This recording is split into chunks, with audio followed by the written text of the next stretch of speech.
Hi, live ഗാർഡൻസിൽ നിന്നാണ്. നമുക്ക് ഏറ്റവും കൂടുതൽ ഓക്സിജൻ നൽകുന്ന നാസ അംഗീകരിച്ചിരിക്കുന്ന ഒരു പ്ലാന്റ് ആണ് ഈ ആഴ്ച ഞങ്ങൾ ഓഫറുമായി ഇരിക്കുന്നത്. ഇത് മുന്നേ ഞാൻ ചെയ്തിട്ടുണ്ട്.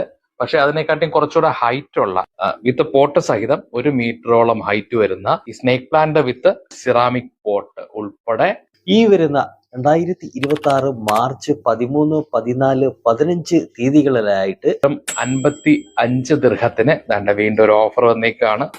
ഈ പറഞ്ഞ സ്നേക്ക് പ്ലാന്റിന്റെ കെയറിങ് എങ്ങനെയാണെന്ന് കൂടെ ഞാൻ പറഞ്ഞു തരാം. സാധാരണ നമ്മുടെ നാട്ടില് പറമ്പിലൊക്കെ കണ്ടുകൊണ്ടിരുന്ന ചെടിയാണ് ഈ സ്നേക്ക് പ്ലാന്റ്. ഇതിന് നാട്ടിലൊക്കെ പല ആൾക്കാരും പല പേരുകളും വിളിക്കാറുണ്ട്. പല സ്ഥലങ്ങളിൽ ഞാൻ കേട്ടിട്ടുള്ളത് സർപ്പപ്പോള എന്നാണ്. എന്റെ നാട്ടിലൊക്കെ സർപ്പപ്പോള എന്ന് അറിയപ്പെടുന്നത്. ശരിക്കും ഇതിന്റെ ഒരു പേരുണ്ട് സെൻസാവേരിയ എന്ന് പറഞ്ഞിട്ട്. അപ്പൊ ഇത്രത്തോളം പേരുകളാണ് ഈ സ്നേക്ക് പ്ലാന്റിനുള്ളത്. വായു ശുദ്ധീകരിക്കാനായിട്ട് നാസ അംഗീകരിച്ചിട്ടുള്ള പ്ലാന്റുകളിൽ ഏറ്റവും ഒന്നാമത്തെ പ്ലാന്റ് ആണ് നമ്മുടെ ഈ സ്നേക്ക് പ്ലാന്റ്. എങ്ങനെയാണ് ഇത് വായു ശുദ്ധീകരിക്കുന്നത് പറഞ്ഞു കഴിഞ്ഞാൽ, ഇതിന്റെ ഈ ലീഫുകളിൽ കണ്ണുകൊണ്ട് കാണാൻ കഴിയാത്ത ചെറിയ ചെറിയ ഹോളുകളുണ്ട്. ആ ഹോളുകൾ പകൽ സമയത്ത് അടഞ്ഞിരിക്കുകയും രാത്രി സമയങ്ങളിൽ അത് ഓപ്പൺ ആവുകയും ചെയ്യും. അതുവഴി നമുക്ക് ഓക്സിജൻ ഒരുപാട് പുറത്തേക്ക് കിട്ടും. നമ്മൾ ഈ അടഞ്ഞു കിടക്കുന്ന റൂമൊക്കെ ഉണ്ടല്ലോ, സഫോക്കേഷനുള്ള ആൾക്കാരുടെ അവര് റൂമിലൊക്കെ ഇത് കൊണ്ടുവച്ചു കഴിഞ്ഞാല് അവർക്ക് ഒരുപാട് ആശ്വാസം ഉണ്ടാകും. കാര്യം എന്ന് വെച്ച് കഴിഞ്ഞാല് റൂം അടച്ചിട്ടേക്കുന്നത്, നൈറ്റ് ടൈമിലൊക്കെ റൂം അടച്ചിട്ടിരുന്നാലും ഇതിൽ നിന്ന് വരുന്ന ഓക്സിജന്റെ അളവ് ഏകദേശം ഒരു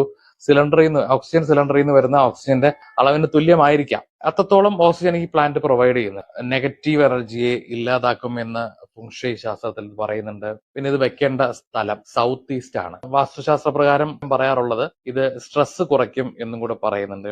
വേറെ കെയറിങ്ങുമായിട്ട് പ്രത്യേകിച്ച് പറയാനൊന്നുമില്ല. സൺലൈറ്റ് വേണമെന്നില്ല.